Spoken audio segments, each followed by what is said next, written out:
Hi everyone, welcome back to Pine Hollow out of Diagnostics. 2005 Nissan Maxima V6 Junkyard Special. So they put in an engine, swapped it out from a Nissan Quest, I guess, and has 165,000 miles. So I'm not sure how you blow up an V6 Nissan Maxima in 165,000 miles. But anyways, it has an engine, and they said it has a cylinder 3 misfire. They said it has no injector pulse. They don't know why. So we're here to diagnose that, but keep in mind, we want to start from scratch. They say it has no injector pulse, but you have to verify. The only code stored is a P0303, cylinder 3 misfire. And I did pull up some wiring diagrams because there's no internet here. I guess I chose the Ultima, but the PCM is the same.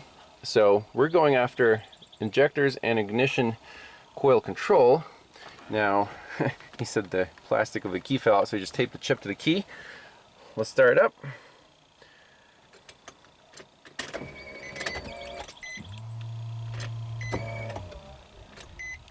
That's a no crank, okay. Oh, come on.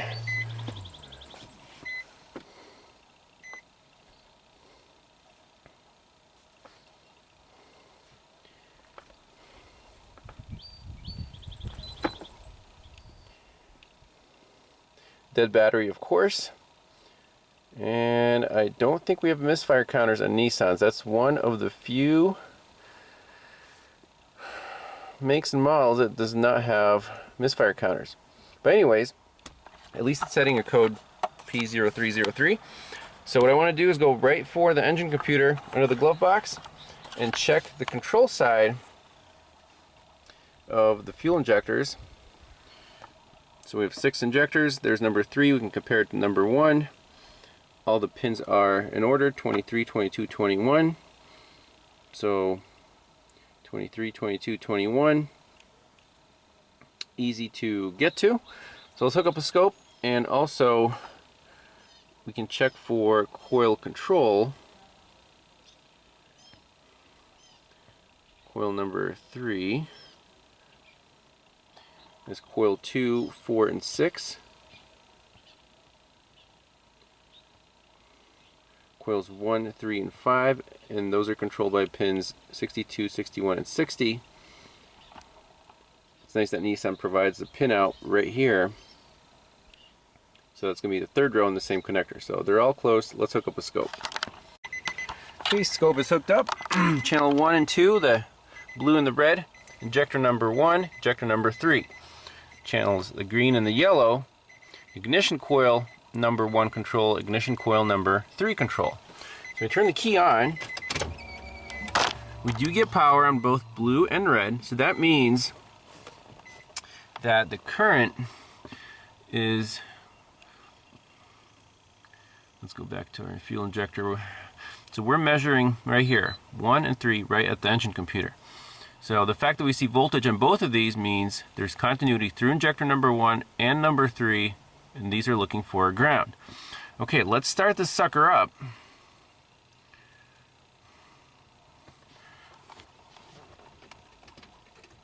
It does not want to crank. I gotta get it to crank. Wait a minute. Do all these cars have push buttons to crank them? This is ridiculous.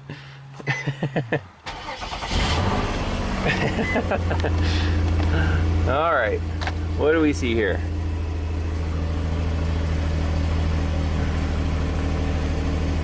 And I'll shut it down. We'll stop the scope and look at the data.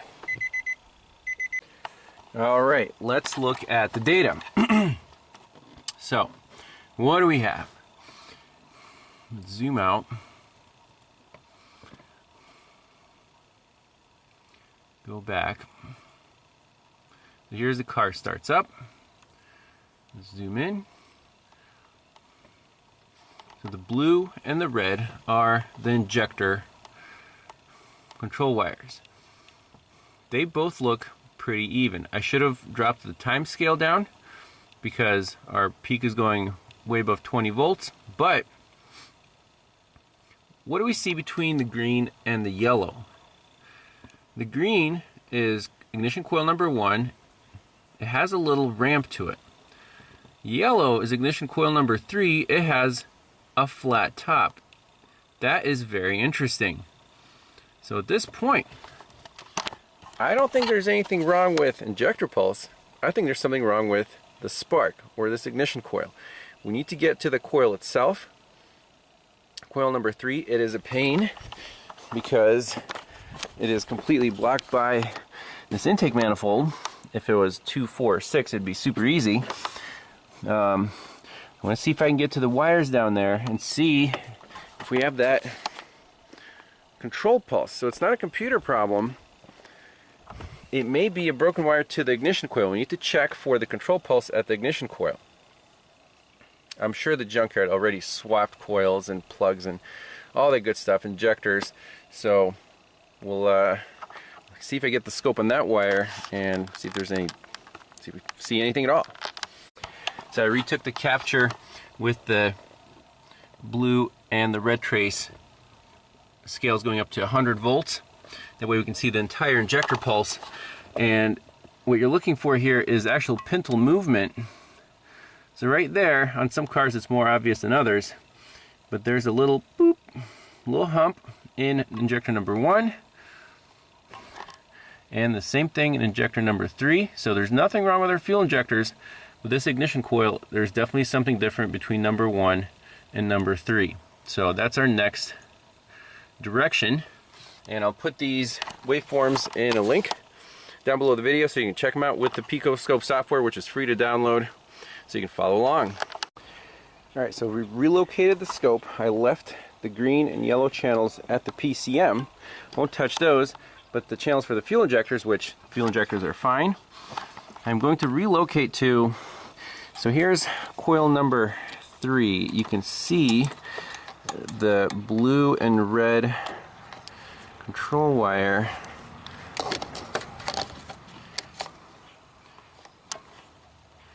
don't know if that'll pick up on camera. See, there's an intermediate connector, and then the coil itself is right below that. So let's see if we can zoom in on this guy. Right there. There's the blue and red, and it comes up to this intermediate connector, which is shown on our diagram as connector, well, this one right here, F43201. All the rear bank ignition coil controls go through that connector. It's a 6-pin. So my scope now is on the computer side right here of this connector. Let's see if we have a signal there, and then we'll see if the problem is between this connector and the computer, or between the connector and the ignition coil, or the ignition coil itself. Okay, here we go. Scope is rolling. We fire up the engine, make sure the computer doesn't fly away. So we want to see the blue trace.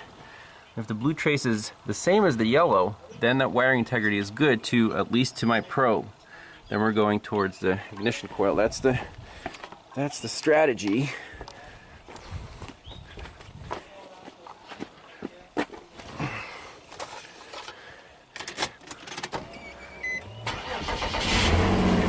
Okay.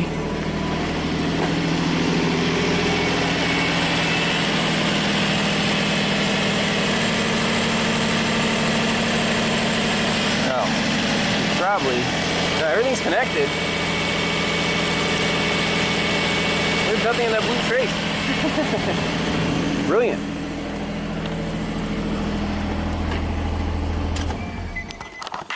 Okay, so nothing. Nothing on the blue trace right here. So the problem is going to be between this connector and the engine computer.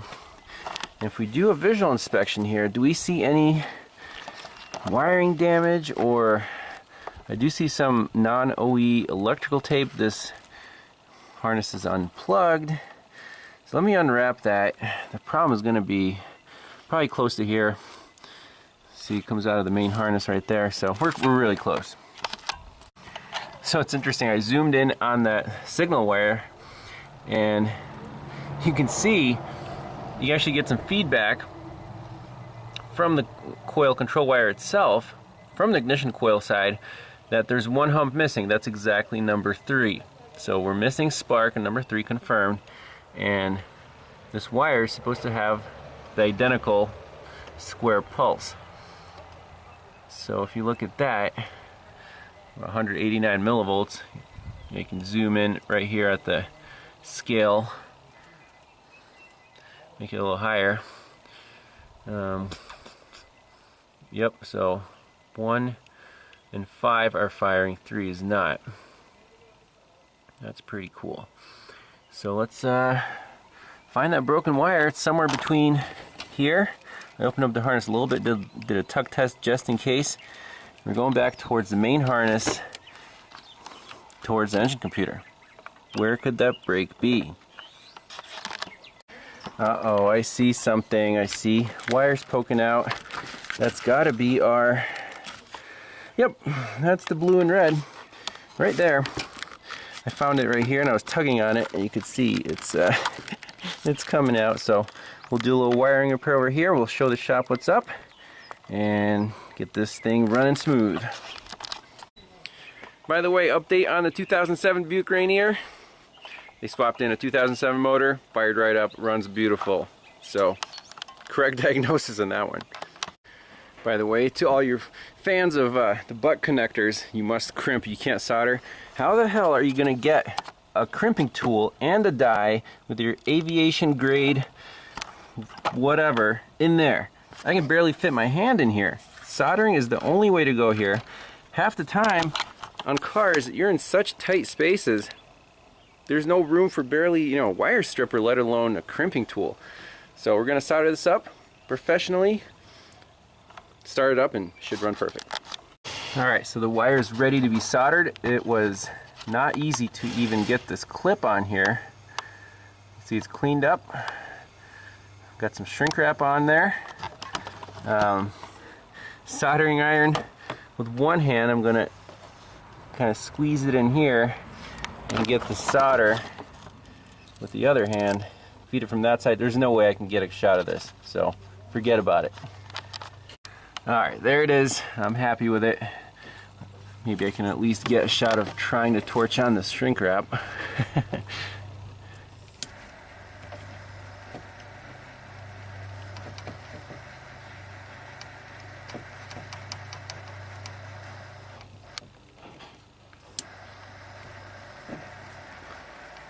Don't want to burn up the rest of the harness.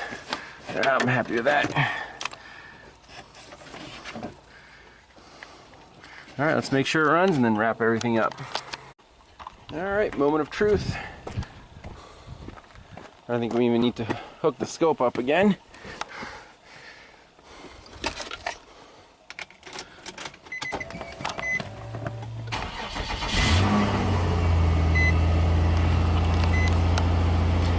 Satisfaction. That's it. Man, it's got all the warning lights on, huh? Oh well. Runs perfect. That was the main customer complaint. So that's it for this one. Thanks all for watching. We'll see you next time. Bye-bye. Alright, bonus footage. Might as well get the known good capture. So we're just at the PCM, 2 channels. And if we zoom in, those coil control ramps now look even, so it's not a square pulse, it's more like a coil ramp. So that's a known good. Cylinder 1 and cylinder 3 are about the same. Let's jump into our ECM, clear out the codes.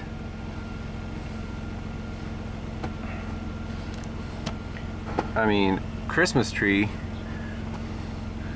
but I don't think the customer cares about that. It's charging at 14.2 volts. You can see right there on the thing tool, very nice feature. You don't need to get your meter out. I mean, the tach works. They said the fuel gauge doesn't work. Engine temperature is working.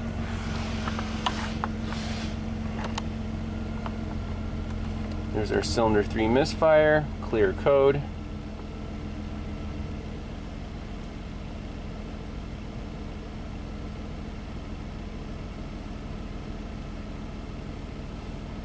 No fault codes detected. Well, at least we cleared one of the lights. Let's just check the ABS. I'm just curious what the codes are in the ABS.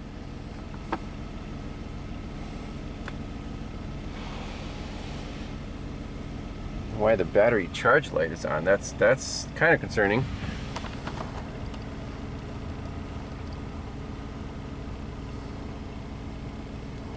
Maybe it has something to do with the push button. I don't know. Don't really care.